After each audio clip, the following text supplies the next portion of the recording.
The purpose of tonight's shir is to review some of the halachos of the Shabbos kitchen, to re-familiarize ourselves, or at least to review some of the things that we know, either through formal education or through informal education over the course of years of doing Shabbos. There is no way that we can comprehensively cover these halachos in just one session. So really, you should really view the objective of tonight's meeting just to go over some of the ideas, and to know, knowing some of these guidelines will help you make applications, but won't make you an expert on how to do all the things in the kitchen on Shabbos properly. My sense is, from the people that are in the room tonight, is that you've been doing Shabbos for many, many years, and so you know what you pretty much know what you're doing. But refresher courses are always helpful, and just to review some of the concepts is beneficial from time to time. The first thing that we're going to be talking about, and that's really why you have this handout, is just to go over a checklist of things that we should be covering when we talk about the operation of the things that we do in the Shabbos kitchen.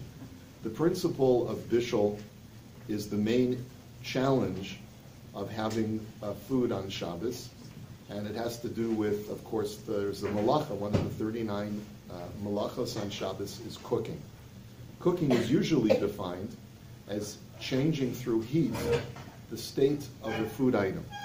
So it could mean to make it softer, to make it harder, or just to make it reach a temperature where it comes to its altered state through a certain threshold of heat. That is what bishul is. Not everything qualifies as bishul. So for example, if you expose something to heat, and that heat source is less than a temperature of what we call yad soledet bo, that it is scalding to the touch, so then you have not necessarily committed the malacha of cooking. Many poskim say that yad soledet bo is about 130 degrees Fahrenheit. I'm not sure what the corresponding amount is in centigrade, but that's what bishul is. What kinds of items are subject to bishul?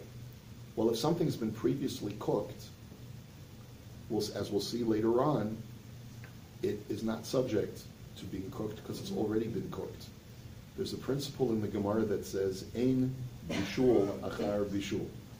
You can't cook something twice. And therefore, if something has already been cooked, if you've got a piece of chicken or a potato kugel that's already been cooked, it can't be cooked the second time. And so therefore, heating it up would not be a commission of the malacha of bishul. However, the rabbis pointed out that that's true only with solid items, but with liquid items, once a liquid cools off to room temperature, when one reheats that liquid, even if it's a cooked liquid, like water that's already been heated, or chicken soup that's already been cooked, there is bishul achar bishul for a davar lach, for an item that has liquid. So therefore, heating up a soup or even heating up water on Shabbos constitutes a malacha of bishul, provided that it rises to that level of heat. As we're going to see, not everything that is prohibited to do on Shabbos is because the malacha of bishul has been performed. There are certain rabbinic prohibitions that are also in place that prohibit a person from doing something that appears to be bishul even when it's not bishul. And I will get to that momentarily. Turning on the hot water tap on Shabbos is an act of bishul. You are doing an act of cooking. Why is it called an act of cooking? For the very simple reason that whenever you turn on the hot water tap, you are causing one of two things to happen. If you have the traditional water heating system of a water tank, then by turning on the hot water tap, you're causing an intake in the water heater to open up and cold water to come into the water heater. That cold water is being cooked in the water heater. So you've committed an act of bishul. If you have the instant hot water heater, So then it's a much more direct act of bishul, because just turning the faucet activates the cooking process of the water, which now is heated by hot coils. One of the benefits of having this instant hot water for people who are not Jewish and don't concern themselves with halachic issues is that you get water instantly. You don't have to worry about a hot water heater. You never run out of hot water, even when all the kids in the house and the grandkids are taking showers, right? And it's a machayim. The only downside of having the instant hot water, what do they call it, a tankless water heater, is that is only for purposes of Yom Tov. Because on Yom Tov, you're permitted to cook, but you're not permitted to close an electric circuit. So my understanding of the mechanics of the engineering, when you have a tank water heater, you're not committing any you're not closing any electrical current, you're just simply cooking water. And therefore it's permitted on Yom Tov to turn on the hot water. But the instant hot, the tankless water heater, every time you turn the dial of the tap, you're activating electricity, and therefore that would not be permitted even on Yom Tov. So it's just something to think about. Number 2, a definition of terms, and please, if you have questions, please mark them down in the margin of this piece of paper, and I'll be happy to take questions, the time permitting. Some terms that are used frequently in reference to the laws of bishul. Can everyone hear me back there? No? Okay, Stella. All right, thank you. I'm sorry, I'm a little bit low energy tonight. I apologize. I'll try to ramp it up a little bit. So, some of the terms that are used in the laws of bishul, we have kli rishon and irui kli rishon. Kli rishon means a primary vessel. What we mean by primary vessel is a vessel that has been used to heat the water on the fire. A pot that has been on the fire is called a kli rishon. Therefore, according to our sages, any water or any liquid that has been heated in a kli rishon is considered to be cooked when it rises to that temperature, plus it has the ability to cook other things. So if I were to pour from a kli rishon, a hot liquid, onto something that has not yet been cooked, I would be in violation of the laws of bishul. I would be cooking. The second level is kli sheni. A kli sheni is a secondary vessel. A secondary vessel, an example of that, is a coffee cup or a teacup. The urn, the hot water urn, which is directly being heated by fire or electricity, is the primary vessel. The teacup or the coffee cup is the secondary vessel. And in most circumstances, a liquid that is hot, that is in a secondary vessel, does not have the ability to cook. And therefore, if I were to put something like, let's say, an egg in a cup of hot water, but the water itself was not cooking on the fire in this container, but rather it's in a coffee mug, and I were to put an egg in there, so theoretically, because it's in a kli sheni, and a kli sheni does not cook, so the egg would not cook, and I would not be in violation of bishul. It would be perfectly fine. And therefore, if I wanted to warm up something, even if it was subject to being cooked, it would be perfectly fine for me to do that. But then we get into a third category, which is the kli shlishi, which is the tertiary or third vessel. A third vessel is never really required in standard halacha regarding bishul, because once something is in a secondary vessel, a liquid is in a secondary vessel, it doesn't have the power halachically to cook, even if it is very hot. But the rabbi said that there were certain kinds of very fine substances, and when I mean fine, it means that they're finely granulated or finely chopped, that even when they're placed in hot water in a secondary vessel, because of their very fine nature, they can be cooked in a secondary vessel in a kli sheni. Examples of that are tea leaves. Tea leaves. And therefore, the rabbis tell us that even though normally a secondary vessel that has hot water in it does not cook, but tea leaves are what's called kalei bishul, things that are easily cooked, and therefore one would not be permitted to put uncooked tea leaves into a kli sheni, into a secondary vessel. One solution to that problem is from Rav Moshe Feinstein, who says that you can use, in those situations, a kli shlishi. Now, not everyone agrees with this, but it's Rav Moshe Feinstein is certainly a sufficient authority that one upon whom one can rely. And he says that when we're dealing with things that are easily cooked, that cannot be cooked in a kli sheni, if you pour the contents of the hot contents of the kli sheni into a kli shlishi, into this tertiary container, so then even things that are kalei bishul, even things that are chopped finely and are easily cooked, will not cook in a kli shlishi. And it is on that basis that many people permit making fresh tea on Shabbos using a tea bag, provided that the water is poured into a tertiary vessel instead of just the secondary vessel. So on a practical basis, according to Rav Moshe, what would be permitted is to take a coffee cup or a teacup, pour the water from the urn. This primary coffee cup is now my kli sheni, it's my secondary vessel. Pour, before I add any tea or anything to it, I pour the contents of the first coffee cup into the second coffee cup. That second coffee cup is now a kli shlishi. And now it is permitted to add my tea bag and anything else that is subject to cooking to the third, to this kli shlishi, to this tertiary vessel. There are some authorities who disagree with Rav Moshe, and they say that once something can be easily cooked, then no matter how many third or fourth or fifth vessels you put it in, it is still subject to being cooked, and therefore they do not advocate making fresh tea on Shabbos. This is part of the controversy that you find when you go to an event, and you'll find that for some people they'll make essence before Shabbos, tea essence, and other people will put out tea bags.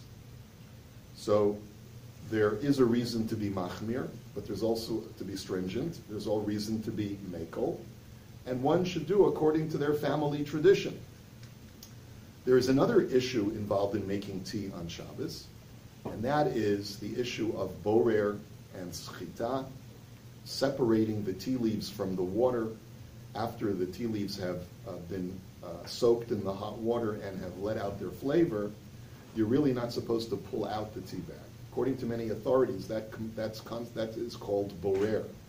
You're separating the undesirable from the desirable. So according to many authorities, you're really supposed to leave the tea bag in the cup and leave a little bit of liquid so that the cup is not completely drained, so that the tea bag is still submerged at the end of your drink. So you've never separated the tea bag completely from the liquid surrounding. So that's an additional feature, which is why I know that there are many people who are very into tea. I'm very into coffee. There are always ways to have a fresh cup of tea and a fresh cup of coffee, but you have to be prepared to rely on certain leniencies in order to be able to get that cup just right. You can rely on Rav Moshe, who says you can use that kli shlishi, and you can have your fresh cup of tea that way. So that's kli sheni, kli rishon, kli sheni, kli shlishi. We talked about kalei bishul, things that are easily cooked. And also, I mentioned before that there's a distinction between a hot solid and a hot liquid. I mentioned that once something is completely cooked, davar gush, if it's completely cooked like a piece of kugel or a piece of chicken, it is no longer subject to the laws of bishul. It cannot be recooked. And therefore, for me to heat up that piece of chicken, I cannot commit the act of cooking on Shabbos. There's no way it's possible for me to cook that piece of chicken. I will tell you this, however. If a piece of chicken is only partially cooked, and I cook it further, so then I would be theoretically in violation of cooking, because if I subject it to heat and it improves its taste and its quality, so then that is prohibited and it is a form of cooking.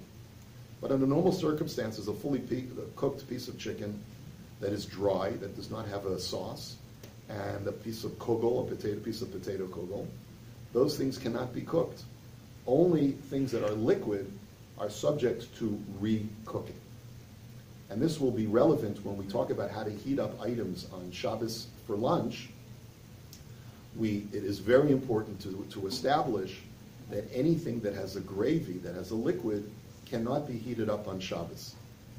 Only those things that are dry, that do not have a gravy to them or a sauce to them, are allowed to be heated up on Shabbos. And when we talk about heating up, what we're going to get to is some of the ways that a person is allowed to heat it up and certain ways that a person is not allowed to heat it up. There are other situations where there are different kinds of heat processes that involve cooking of the item. The Gemara distinguishes between cooking and baking. Cooking is using a liquid medium in order for something to be altered through heat. Baking is exposing something to a dry heat and generally involves dough. If a person were to take something that was baked or fried and cook it on Shabbos, even if it's a dry item, and put it into boiling water, that could potentially be a problem of yesh bishul achar afiyah. That even though it was previously baked and it's therefore fully finished as a product, but because you're putting it into a hot liquid medium instead of its previous form of baking, which was a dry medium, you would also be committing the act of cooking on Shabbos, of bishul on Shabbos. This becomes relevant when a person has a hot bowl of soup. Okay? A hot bowl of soup on Shabbos, and you want to put the mandalach, you want to put the soup nuts in the hot bowl of soup. This could potentially be a problem if the hot bowl of soup was, or the container of soup was on the fire. So let's say you have you're serving soup and you want to add the mandalach to the pot of soup itself. If you want to add the mandalach, those mini mandals, to the pot of soup that was cooking on the fire, that will be prohibited as long as the soup is still hot, because yesh bishul achar afiyah. Those mandalach were baked or fried, a different kind of cooking process from cooking with a liquid medium, and therefore it's problematic to put them in a kli rishon of hot soup.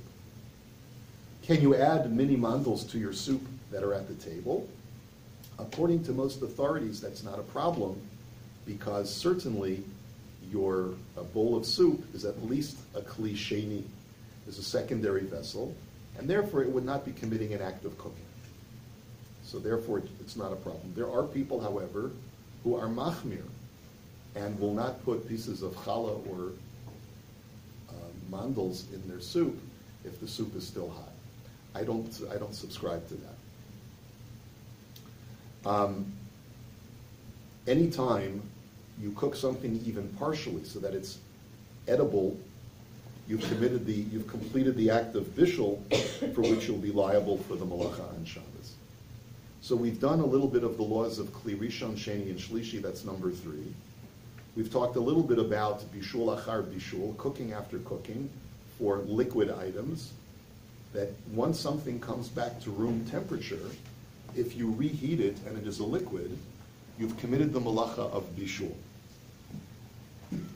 There are 2 halachos that I want to focus most of the time our remaining time upon, which are the laws of shehiyah and chazara. Shehiyah and chazara are 2 rabbinic terms that the rabbis severely restricted the way in which we are permitted to heat up items on Shabbos. I want to be very careful about the way that we detail this. The rabbis told us that there's a prohibition called shehiyah, which means that a person is not allowed to, even before Shabbos, put down a pot of food that is on an open fire. And this is prohibited even before Shabbos begins if there's a possibility that a person is hoping to use this meal for the Friday night meal, and he's getting impatient because it's not cooking quickly enough. And there may be a temptation to stoke the open flame. It's important to know that the rabbis were dealing with the technology that was during their time, which was wood stove ovens, where what you did was, those potbelly stoves, you opened it up, you had fuel on the bottom of the stove, and you put your pot on some kind of tripod or some kind of stand above the fuel. And the problem that the rabbi said that you have if we permit shehiyah, if we permit you to put something on top of a fire, is that you may come to stoke the flames on Shabbos. You may come to stoke the flames on Shabbos.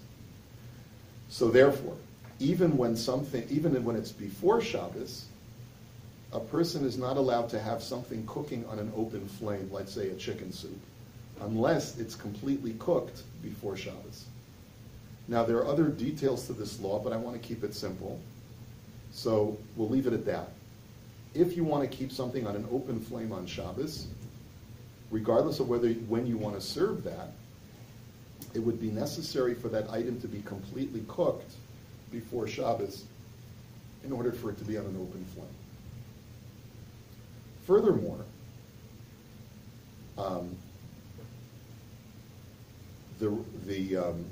there are also concerns called chazara. Chazara is the second enactment that the rabbis made. And they said that you're not allowed to take fully cooked food and place it on an open flame on Shabbos, even though the food has been fully cooked.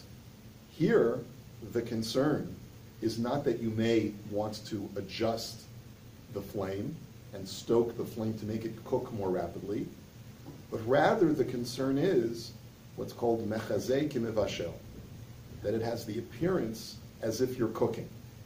Whenever you put a pot of food, even if it's completely cooked, if you put it directly on an open flame, it has the appearance, it looks like it's like marasayin almost.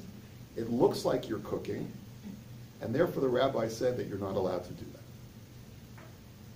So therefore, anytime you want to heat something up on Shabbos, it has to be put on a surface which is not normally used for cooking. And I want to be very clear about this. The prohibition of shehiyah, of putting something on an open flame, is a concern that you may adjust the flame. The concern of chazara, to put something down on a source of heat on Shabbos, is that it looks like you're cooking. Therefore, it's really not as relevant whether the flame is exposed or not exposed, but rather, is this surface that I am putting my food on normally a surface that is used for cooking? Let's be very careful in our definition. If the surface that I'm putting my food on is a surface that is normally used for cooking, then even if the fire is covered, I'm not allowed to take cold food and put it on that surface. So let's give you some examples. We know that in the olden days, before we had all of the technology available to us, Mom used the blech. She put the blech on the stovetop. Now the purpose of putting the blech on the stovetop was to avoid the problem of being tempted, of having the food on an open flame. Because when you have the food on the open flame, unless it's fully cooked, it's not permitted to even put it on before Shabbos. So the purpose of the blech was exclusively to obviate the problem of shehiyah. Let's say, and by the way, how do you solve the problem of maybe you're going to come and stoke the flame in modern ovens? So the rabbis tell us you have to do two things. You have to cover both the flame and you have to cover the knobs, the control knobs. Because when you stoke a wood stove, you're adjusting the flame with a poker. You don't adjust the flame with a poker in our stovetops today. You adjust the flame with a dial. So you have to do two things. You have to cover the flame, and you have to cover the dial. And that's the reason why the blech makers, I'm sure there were blech makers in Toronto, I don't know if they exist anymore. You went to a sheet metal person and he would make a blech for your stove, and he would fold over a lip on one side of the blech that was there to cover the dials. And that was the reason for it, so that would obviate the problem of shihiyah, because now your dials are covered as well. But let's be very clear. Once you take that chicken soup off the fire, let's say it's Friday night, soup had not been fully cooked before Shabbos, and it's still cooking, but by the time everyone comes home from shul Friday night, the soup will be totally cooked. You can take that off the stovetop, and you're fine. The question then becomes, can you do chazara? Can you put it back on the stovetop? So let's be clear that since the blech is a surface that is used for cooking, you've only obviated the problem of shihiyah by having a blech, but you have not obviated the problem of chazara by having a blech. And so the rabbi said as follows: if you want to be able to take some soup off of this from the pot, you're not permitted to scoop out the soup while it's still on the flame. That's a rabbinic prohibition, because sometimes stirring on a flame can actually contribute to its more distributed cooking. So you're actually doing an act of cooking. So you need to take this pot of soup off of the blech and serve it. The only way that you'd ever be permitted to return it to the stovetop, to the blech, is if you're still holding on to the pot. But once you let go of the pot, then it is no longer permitted for you to return it to a surface which is normally used for cooking, despite the fact that the flame is covered. The only time that it is permitted to heat up food that you've let go of or that you're pulling out of the refrigerator, the only time that chazara is permitted is when you place the dry food. Again, it's got to be dry, it cannot be wet, because if it's cold liquid, then it's subject to cooking. So it's got to be dry, cold food. You can heat up dry, cold food on Shabbos only on a surface that does not have the appearance of cooking. So hence, when we use the old-fashioned blech, what would be necessary to do is to take a cookie sheet or a baking pan, turn it upside down, put it on top of the blech, and then heat up the item that way. The reason why that's permitted, if I want to heat up my chicken, cold chicken from the fridge, or my cold kugel from the fridge on Shabbos, I can put it on the blech, but only if I put that secondary item, that inverted cooking pan, baking pan, is because now I've created a scenario where people don't normally cook that way. And it no longer looks like I'm cooking. Okay? So that's the way it's done in the old-fashioned kitchen with a blech. And if you want to return the soup that's still hot, that's okay, as long as you're still holding onto the pot and there's a blech. But if you want to put something on anew called chazara, then it has to be, number one, it has to be a dry food without gravy. And number two, it has to be placed on a surface which is not normally used for cooking. So how does this translate in the modern kitchen? So there are a number of things that we need to discuss. First of all, let's talk about electric plates. Electric plates, or electric warmers, that you plug in are typically not used for cooking, but it depends on the appliance. There are certain electric burners that you can plug in that are used for cooking, like for the college dorm student. Those cannot be used for warming food up on Shabbos unless you put a blech on it and put that secondary inverted baking pan on top of it, because that's no different from the stovetop. But if you have a warming plate that the whole reason it's been manufactured is purely for warming up food, so then it's perfectly fine to put it directly on the surface of the warming thing, because it's no longer chazara, because this appliance does not have the appearance of cooking. So you don't need to place that additional baking pan in between the warming dish and your pan of food. Now remember, I had said that any time you want to be able to warm up food on Shabbos, it has to be on a surface that's not normally used for cooking. When we talk about an oven is normally used for cooking. So even if you have a Shabbos mode on your oven, and even if it's on a low temperature, it would still be problematic to heat up food on Shabbos day in an oven, even when it has Shabbos mode on. Because what Shabbos mode accomplishes is that it stops the normal process of what happens when you open up an oven door. When you open up an oven door, you activate a thermostat, you activate switches, you activate electricity, and that's not okay. You may activate the display. The Shabbos mode on many of the ovens, and every manufacturer has a slightly different technology of Shabbos mode. All you're succeeding when you put on the Shabbos mode is that you can open up the oven door and not immediately activate a thermostat. No problem. But you still have a problem of chazara. You still have a problem of placing something into a heat surface that is normally used for cooking. And so that falls into the rabbinic prohibition of heating something on a surface that it looks like it's cooking. The only heter, the only dispensation that I have heard is if the temperature in the oven is so low that it's impossible to cook with that temperature. So if it doesn't get hot to the touch, you could stick your hand in the oven because it's on such a low temperature. There are poskim who say that as long as you have a Shabbos mode oven and it's not super hot, it's just somewhat warm, so that you can keep your hand in there, so then you can put food in there to warm up. But it will probably take hours upon hours to warm up the food in that kind of situation.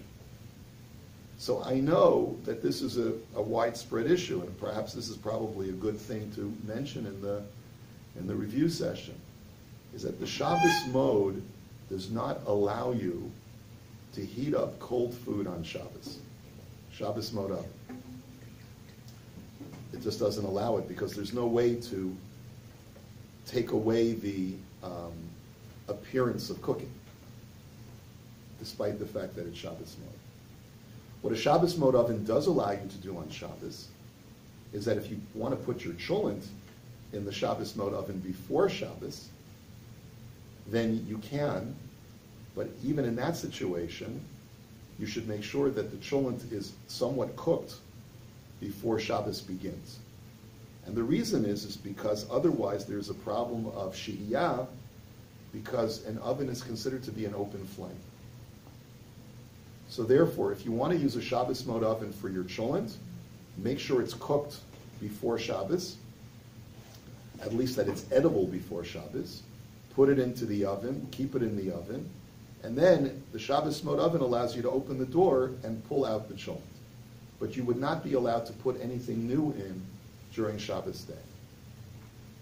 The only way that you can warm up things on Shabbos day is either using the traditional blech, which is on the stovetop, and adding that inverted baking pan, or to use a warming dish. And a warming shelf is also okay, because again, those are clearly indicated from the very outset that they were not designed to be cooking, they're only designed to be warming. Okay. At this point, let me take some questions, because I want to leave us some time for questions. I've pretty much just covered a review of some of the basics of bishul on Shabbos, of shehiyah and chazara. Are there any questions at this point of specifics, appliances, and so forth? Any questions at this point? Yes, Mrs. Spiegel. So, I as far as using one thing on top of the crock pot, I'm wondering if you take something out of the fridge and there is moisture in your foil of your chicken that's dry or your provolone, I would maybe you put that on the crock pot and the moisture doesn't get hot, if you're long enough. Right. So there's some discussion in the halachic authorities as to how much moisture is allowable. Every food has moisture, right? A dry piece of chicken has moisture, right? So the answer is that if it's got small particles of schmaltz that are solidified, and by heating it up, those small particles will melt, that's not a problem. We're talking about something that's surrounded by gravy. That's really where it's a problem. So as you should try to remove as much of the chicken fat and the gravy as possible before you heat it up on top of the crock pot. But once you've done as much as you can, with it, which in a reasonable amount of removal, then you don't have to go any further. No, the reason why a crock pot, you can heat things up on top of a crock pot, is for the very same reason that you're allowed to heat things up on top of a warming dish. Again, it's not a normal surface that's used for cooking. And that's why it's perfectly fine to heat up whatever you want on top of the crock pot for that very same reason. So you can take cold food that's dry and put it on top of the crock pot on Shabbos morning. One of the things having to do with the crock pot that I think I should remind you of is that the outer shell of the crock pot has an electric coil in it. And so there are many different opinions as to how to deal with the problem of shehiyah by putting the cholent, setting up the cholent and turning it on before Shabbos. There are some poskim who say that because a crockpot has a dial like a stovetop, and because the shell is like the open flame of a stovetop, it's really important to cover the dial of the crockpot and to line the shell with a piece of aluminum foil. There are other poskim who say that there's different concerns and that you shouldn't line it with foil, but my practice has always been to do that, to line the crock pot with a piece of foil and to cover the dial. And that obviates the problem of shehiyah, putting something before Shabbos on an open flame, because even sometimes a crock pot could be considered to be an open flame. Okay.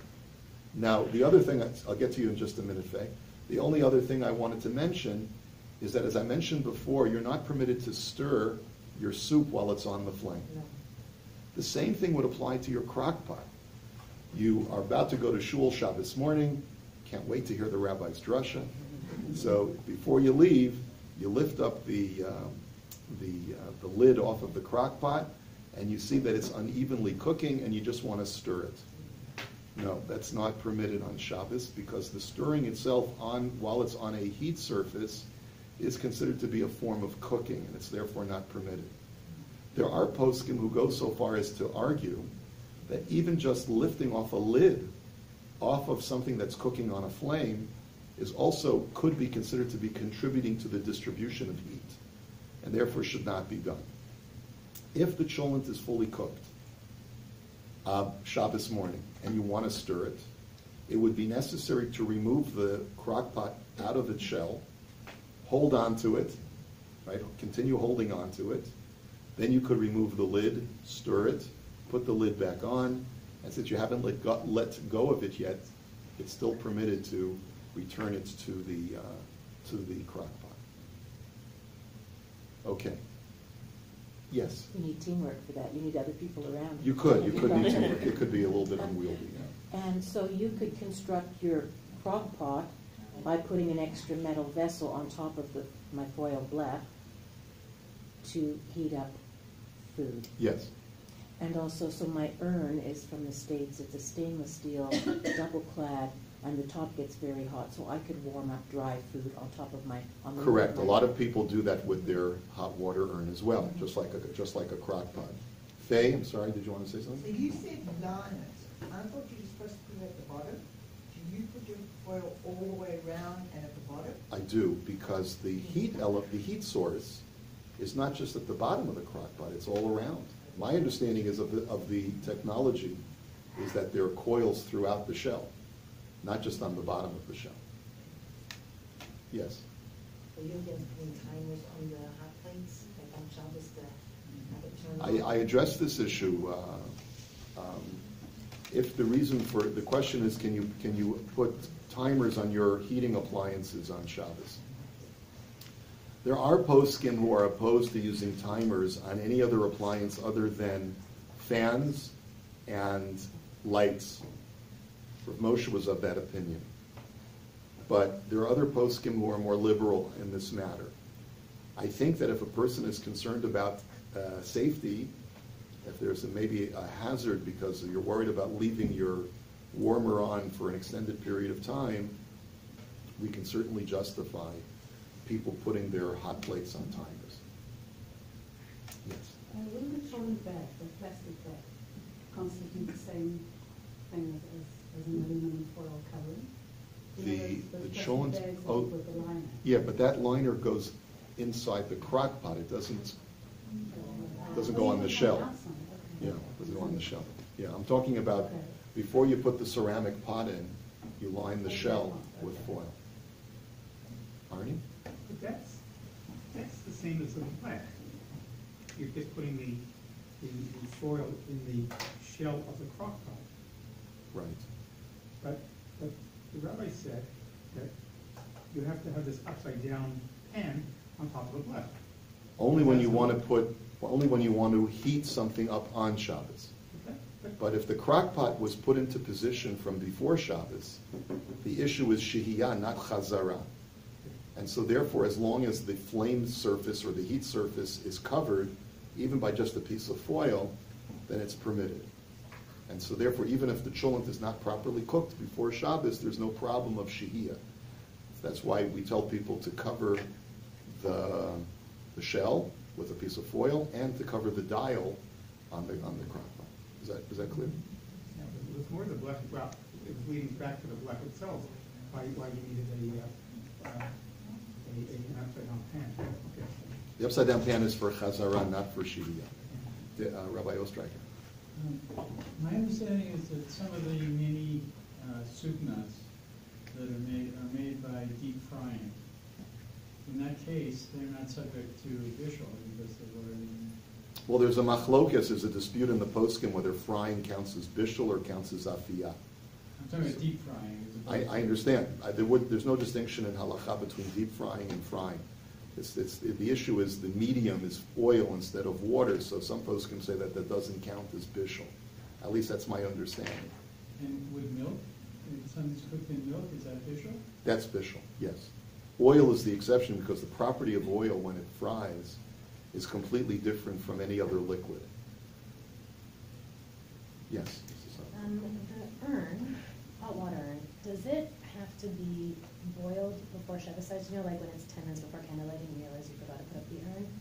Can the water be completely cold or only a little bit heated when Shabbat start, or does it have to be My understanding is that the water can be cold. My understanding is that the water can be cold before Shabbos comes in, because there really is no control. There really is no control on the water urn, unless someone were to argue that that's like putting something on an open flame. If so, I mean, we always talk about this in my house. We try to have the hot water urn heated up from before Shabbos. But if you don't, then you can rely on that leniency that there's no discernible controls and everything is inside the system and not outside. Yes? I just wanted to say that some slow cooker manufacturers put in their instructions, do not remove the lid because an immeasurable amount of heat is lost and it could affect the food safety, like the beef or the poultry. So it's better to just leave it because it's not going to go bad. Right. Stir it at the end when you're ready to serve it. Right. They advise Okay. not opening it. Okay. All right, good. Shireen? I may have misunderstood you. I understand for Shabbos lunch you can put it on the warming tray. But Friday night, as long as it's all cooked and you warmed it on a low temperature in the oven, can you leave it in there until it's time to eat and then open it once? Or? Is it on a Shabbos mode? Yes. So a Shabbos mode oven, as long as the food is in there from before Shabbos, Yes. then it's permitted to remove it from the oven on But Shabbos. you can only open it once, right? Well, you're only supposed to open it, it depends on the nature of the appliance. My understanding is that you're supposed to take many people say that you should only take out the food out all at one time. You should not take it out in different shifts. Yeah. Yeah, you should really take out all the food at the same time. Yes? If it's not a Shabbos mode oven, it's just regular, like let's say that Shabbos after that, and you just have your eating from before and cleaning it up now and open the oven, or what is that about? Well, opening an oven can be problematic if there's no Shabbos mode. Because when you open an oven, you're automatically activating a thermostat. There are certain ovens, more of the old-fashioned ovens, that have a light that indicates to you when the coils are active and when they're inactive. Most ovens do not have that anymore. But on those old-style ovens that still have that light, then as long as you know that you're not activating a thermostat because the light is on when you open the oven, so then you can open it even on Shabbos. But if you don't have that kind of indicator, then you're not permitted to open the oven on Shabbos, period. And that would apply even to Yom Tov if it's an electrical appliance. What's that? Unless you have that indicator. Because the problem is, on Yom Tov, you're allowed to cook, but on Yom Tov, you're not allowed to close an electrical circuit. So if you have a non-Shabbos mode oven, and you were to open it without a light indicator telling you when the thermostat was active or inactive, your opening of the oven could be a direct causative act of causing the coils to be activated. And that would be closing a circuit on Yom Tov, which is not permitted. But not necessarily, right? Not necessarily, but the poskim say that you have to know in that case. Okay? Yes? If you don't have a Shabbos mode on the oven and you put the oven on for Shabbos and you leave it on a low temperature from Friday night till Saturday night, and nothing changes, it's still on the low temperature, can you put something in the oven? No, it would have to be so low of a temperature that you can put your hand on the rack and not get scalded. It's not very practical. Yes? Now that winter started, believe it or not, what happens if the power goes out on Friday afternoon and your food isn't cooked and then it comes on during Shabbos? Is that a problem? That's a very good question as far as blackouts, yeah. I'm not trying to be funny about it. No, I know. Well, first of all, you have to be concerned about food poisoning. That's a very important issue. You know, if your appliances turn back on and you get power, but let's say the raw meat was out in the crock pot for hours, I'm not sure that I would feel comfortable eating that. But let's put that aside for a minute. I believe that you could be lenient in that situation because otherwise you're not going to have food for Shabbos. Really, there's a concern that the cooking process should begin from before Shabbos.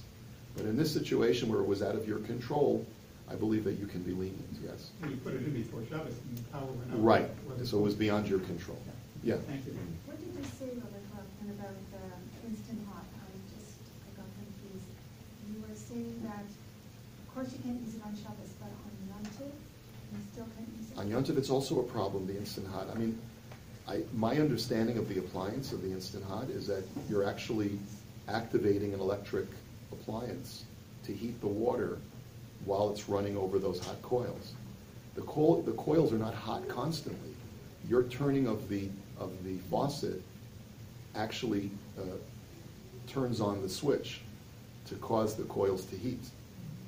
And that's the problem even on Yom Tov. Yes? Rabbi Korobkin, I have an old stove, so I do have that indicator. So are you saying that I could, on Shabbos, open my oven more than once? If my light goes on? Yes, you could open it more than once, but the practice is generally that if you, first of all, you can't put anything in on Shabbos, you can only take out. I understand that. Right. Generally, I believe that the poskim say that when you're using an oven for heating things that have been in there from before Shabbos, you should really pull everything out at one time. Mm-hmm. But technically, you're right. As long as you know that you're not activating the thermostat, then you could do it multiple times. Right. Now, I also want to ask you, I have a timer. And am I allowed to put a timer on before Shabbos to go off when we're ready to eat our dinner? So that you would do what, to open up the oven? Yes. So for the purposes of opening up the oven, sort Then of... I could open up as many times as That's I want, right, yeah. because it'll stay hot. Yeah, for- I don't see any problem with that. I don't think there's anything wrong with that. Because at that point, the oven is off.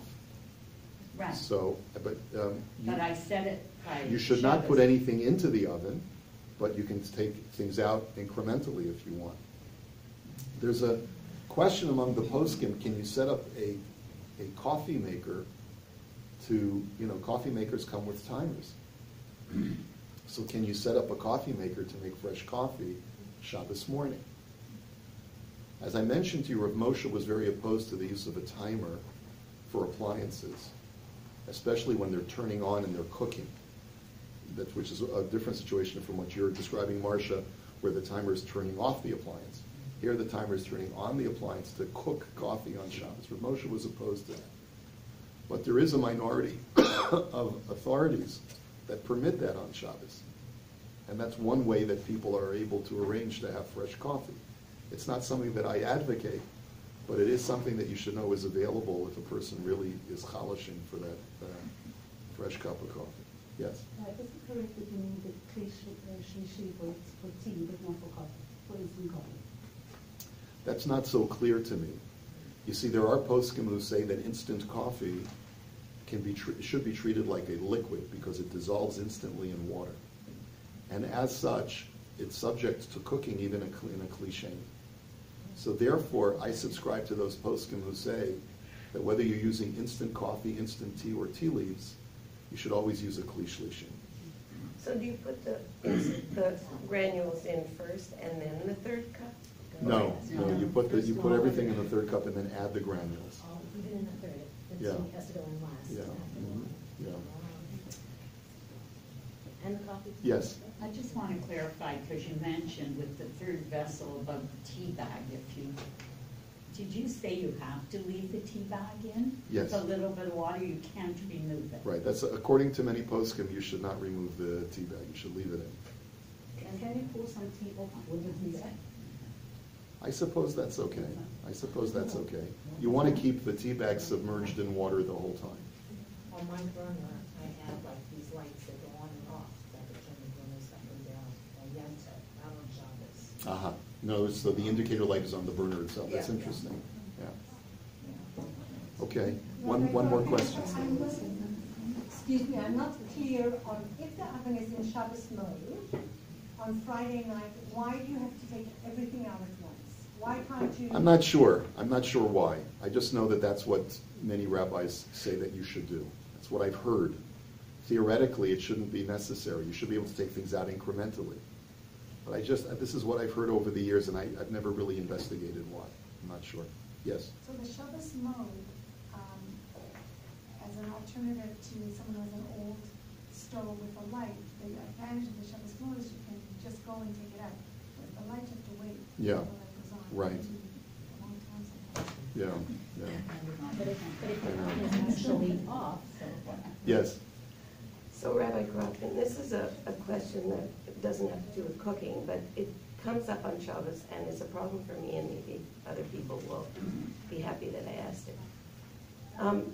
Fish should be removed before you bring meat to the table. Is that correct? The question is, must one remove the fish off the table before the meat is brought out? There are different customs for this, and I would not make a big issue out of it.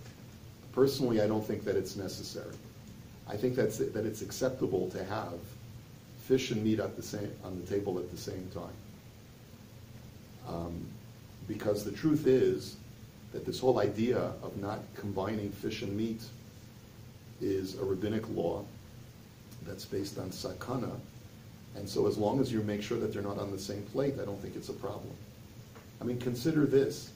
Every kiddush that you come to in the shul has herring and cholent at the same table, and we don't make an issue out of it. I know that there are some people who are makpid in their own homes to remove the fish off the table before bringing out the meat, But I don't think that it's necessary from a halachic standpoint. Great, because it's a problem when you have vegetarian people. Precisely. And you serve the fish to everybody, take it all away, and then you serve all the meat eaters their meat, and the other people are kind of sitting there. So it's okay to let them have their fish. I think so. I think it's perfectly fine. So please feel free to email me or to call me if you have further questions. And maybe we'll do this another time again and get some more clarity on some other issues.